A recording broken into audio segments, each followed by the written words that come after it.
Hello friends, in this lecture we will study about space vector modulation. So principle of space vector modulation operation is it is consider inverter as a single unit rather than three separate phases. Means instead considering R, Y and B, it consider it as a single unit, and the required output waveforms are generated by driving the inverter in 8 unique states. Okay, so the state of the switches are properly selected in each sampling period, and the period of the states are selected such that output waveforms have quarter cycle symmetry. The three waveforms can be represented as three phases can be represented as VR as a Vm sin omega t. As you know, Vy will be 120 degree lagging, that is Vm sin omega t minus 2 pi by 3, and Vp will be Vm sin omega t plus 2 pi by 3. Okay, so otherwise we can represent same in a space vector as a Vr equal to Vm into e raised to j omega t instead sin omega t. Vy is Vm into e raised to j omega t minus 120, and Vb as Vm into e raised to j omega t plus 120. Okay, now here Vm is a magnitude of the vector rotating at a constant angular speed. Means here this is a vector rotating at a constant angular speed. It is having locus u. Okay, and there can be six switching states of the inverter. Okay, these six states generate six non-zero vectors v1, v2, v3, v4, v5, 6. These will be the six states. Okay, now these switching states are referred to a vector u equal to m e raised to j omega t, where m is a modulation index and u is a reference vector. Now switching states v1 to v6 can be controlled according to the locus of reference vector u. This is the locus.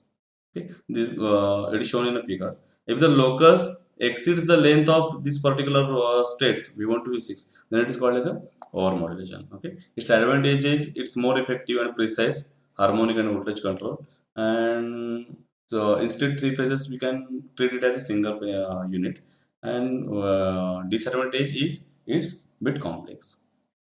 Now let's study current source inverter, CSI. CSI with ideal switches. Now current source inverter, as you know, or as I have said, CSI is a current source inverter where input current is a constant. So we can see this is known to you: T1, T2, 3T, T3, T4, and load. The main point is a large inductor here. Okay, this inductor is provided to give a constant current. Okay, so let's study. So what happens? Uh, In a positive half cycle, when T1 and T2 are conducting, the current will have path like this from T1 to load through T2 and will complete path. Okay.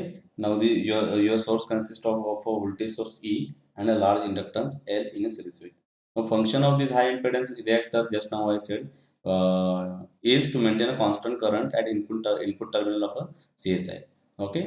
So again I will repeat: when T1 and T2 are on, load current is a positive and equal to main current I. Okay, load current will be moving like this when T1 and T2 are on. Okay. The output frequency of this current can be varied by controlling the frequency of triggering the thyristor pairs, all these pairs. Okay. Now here we can say output current is a square wave.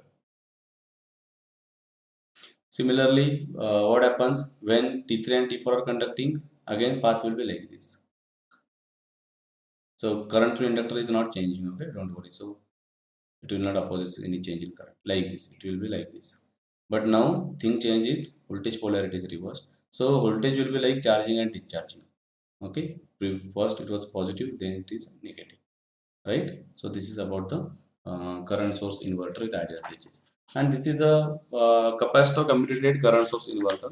Now capacitor commutated current source inverter is basically used to commutate the means capacitor used to commutate the unwanted thyristors. Okay, so here we can see when T1 and T2 are conducting, previously capacitor is charged to this polarity, right side minus and this is a plus. Okay, actually this side should be plus, this is minus, so it is conducting like this. Okay, previously T3 and T4 would be conducting, So this right side positive, left side negative, like this, positive and negative. Now when T1 and T2 are switched on, what will happen? The positive polarity of a capacitor will be applied to this thyristor and negative will be applied to this thyristor. So T3 and T4 will be auto commutated due to this capacitor, and T1 and through R and C, T2 will start conducting. This is the thing. Okay, and when T1 and T2 made off and T3 and T4 are on, because when these two will be conducting, polarity will be like this now, plus and minus. So when T3 and T4 will be on, this plus will be applied to this thyristor, this minus will be applied to this thyristor. So these two thyristor will be automatically commutated, and next path will be like this. Okay, actually there is a lot to study about the single phase capacitor commutated current source inverter, but I have covered by considering your exam point of view only, because we can conducting it on as an online lecture. Okay, so if I want to compare the voltage source and current inverter and current source inverter, then in VSI, as I said, voltage is constant. In CSI, current is constant. Impedance is low in VSI, impedance is high in CSI. In VSI, short circuit can damage the circuit. In CSI, short circuit cannot damage the circuit. In VSI, peak current of power device depends on a load. In CSI, peak current is device is limited. Okay, current waveforms depends on a load in VSI, and voltage waveforms depends on a load in CSI.